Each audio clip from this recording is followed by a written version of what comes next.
I want to welcome you to Literary Deathmatch London, episode 20! Welcome!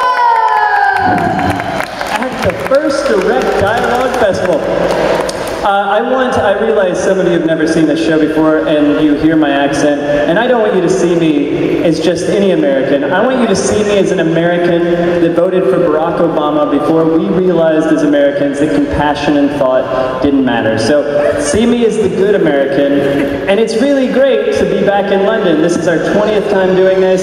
It's a thrill to be here because in no other city in the world can I walk around with my emotions bottled up and then get drunk at 5 p.m. and just fit right in. It's very exciting to have that comfort level in a city as wonderful as London. Suze, what? What? You look great in this lighting. I was so worried I would look weird in this lighting, and I probably do, but you look amazing. Thank you, Todd. That's very kind. That's what I'm here for. I'm really excited to be here. This is our first ever literary death match in West London. We've been doing the East things. Apparently it's really cool, but you know what? We've got fucking palm trees here. I mean, you can't get much better than that. So thank you all for coming down on a rainy night down some dark alleys in the middle of nowhere to join us for our 20th show. We're very excited to have you. It's cool because this is like Miami meets Luther episode 3. So it's like danger but palm trees all coming together in one literary deathmatch episode. So has anybody never been to literary deathmatch before? Can I hear a round of applause? Who hasn't been? Okay, alright, we've got some newbies in here. Good. So for the benefit of you guys, literary deathmatch, this is what it is. We have 4 readers reading in 2 rounds in front of our 3 all-star judges for 7 minutes or less.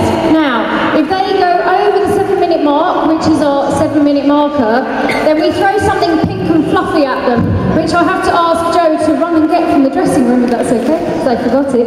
And if they go over that time, it's okay, we'll let them read, but the judges should know that they could use that against them, whether they get through to the literary deathmatch finale, which has got nothing to do with books and will involve something very ridiculous and silly, which Todd will explain later.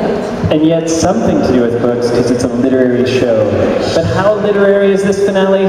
40,000%. 40,000% literary finale, okay. Before we get really started, although we've already gotten started, I am going to throw 4 pieces of paper into the audience. If you catch one, it has a writer's name on it. We're going to decide live the reading order. Catch it! Can you see? Is it dark? Is it too dark? Keep going, catch the bits of paper! Oh God, that hurt my elbow. I hope you 3 are ready for this. It's all coming go, go, go! to that. Yes, okay. You could almost make it into Major League Baseball. Young lady with the headband thingy, could you tell us who's reading in the first round? John Osborne is reading in the first round. He is talented. You, sir, let's go with the second round.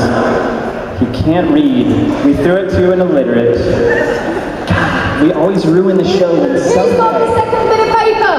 Hi, what's the name in red on your piece of paper? Yeah. Jacques Strauss will be in the second round. Jacques Strauss is in the second round. The greatest website in literature. Lovely short sleeve shirt over there. Hickson will be against Jacques Strauss. No, she's in the second round. She's in the second round. It's like a fantasy football snake draft. Nobody gets that reference. And finally, also in the first round against John Osborne,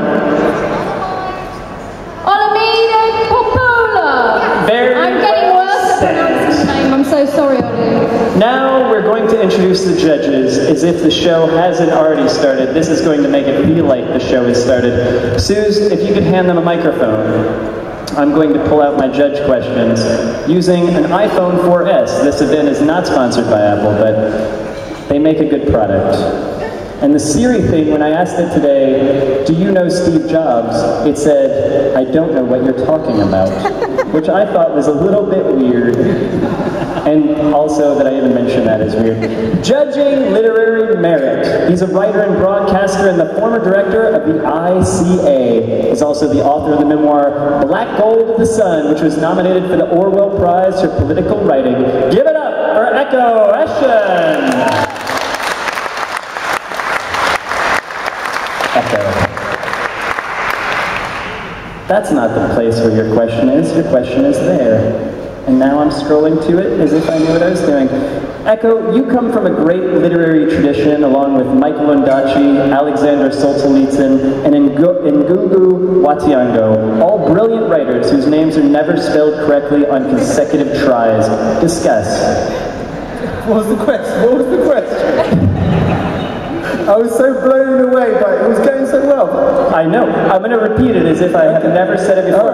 Ekow. Yes. You come from a great literary tradition, along with Michael Ondaatje, Alexander Solzhenitsyn, and Ngugi wa Thiong'o, all brilliant writers whose names are never spelled correctly on consecutive tries.